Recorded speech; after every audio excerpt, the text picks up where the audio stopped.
د دغه کلمې ذکر زیات کوئ. لا حول ولا قوة الا بالله العلي العظیم. په احادیثو کې د دې ډېر زیات فضیلت راغلی ولو که ډېره وړه کلمه ده، په خوله باندې اسانه ده او په یاداشت باندې ډېر ژر یادېږي، باید ما ورته زیات ووایو.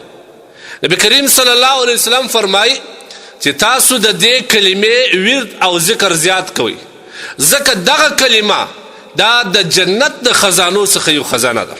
سبحان الله. کما کلمه لا حول ولا قوة الا بالله العلي العظیم. بل روایت کې راځي نبی علیه السلام فرمایي تاسو دغه کلمه ډېره وایاست، ځکه دغه کلمه د جنت د دروازو څخه یو دروازه ده. په بل روایت کې د جنت د درختو څخه یو نال دی، یو درخت ده. عبدالله بن مسعود رضی الله عنه روایت وایي زه د نبي علیه الصلاة والسلام سره ناست پر خوله مې دا کلمه راغله لا حول ولا قوة الا بالله العلي العظیم. وایي نبی کریم صلی الله علیه وسلم وفرمایل چې ته پوهېږې چې د دې کلمې معنا څه ده؟ د دې کلمې معنا دا ده چې د الله سبحانه وتعالی نه بغیر حفاظت والا بل څوک نشته، د ګناه څخه د بچاوېدو والا د الله نه بغیر بل څوک نشته، نه په بل چا کې دا قدرت شته چې تا د ګناه څخه بچاو کړي، تا د ګناه څخه وساتې. او د الله جل جلاله د مدد او د توفیق څخه بغیر د هیچا ته الله پاک جل جلاله د اطاعت طاقت نه ورکوي.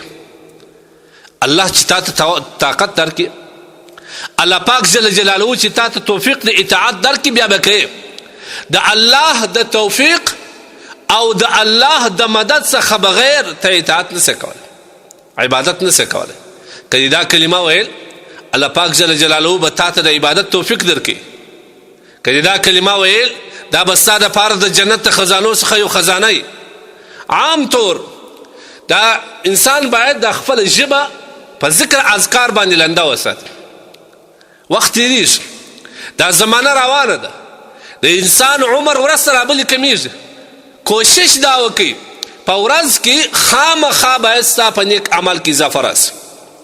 که کلمې په ویلو باندې، که د لمونځ په کولو باندې، که د تلاوت په کولو باندې، په هر طریقه باندې، که په صدقه و خیرات باندې، که د مسلمان سره په احسان باندې، ستا په عملنامه کې باید اضافه راسي. دا د دنیا لپاره څومره کوشش کوي چې کچ کې کاروبار مې مخته ولاړ سي، په کاروبارو سرمایه کې مې اضافه راسي. د آخرت د سرمایې دپاره هم کوشش وکړه او ډېره اسانه ده. په لارې روانې تسبیحات وایه سبحان الله وبحمده سبحان الله العظیم. په لارې روانې لا حول ولا قوة الا بالله، لا حول ولا قوة الا بالله، یا لا حول ولا قوة الا بالله العلي العظیم. دا کلمه ډېر زیات فضیلت لري. باید موږ تاسو په خپل اعمالنامو کې د نیکو اعمالو اضافه وکړو چې د قیامت په ورځ به بیا موږ ته ډېر په ښه راځي. دا هره کلمه چې ته د خولې راباسې دا ستا دپاره ډېر غټ شی دی، خو اوس نه معلومېږي، دا به معمولي هم نه بولې.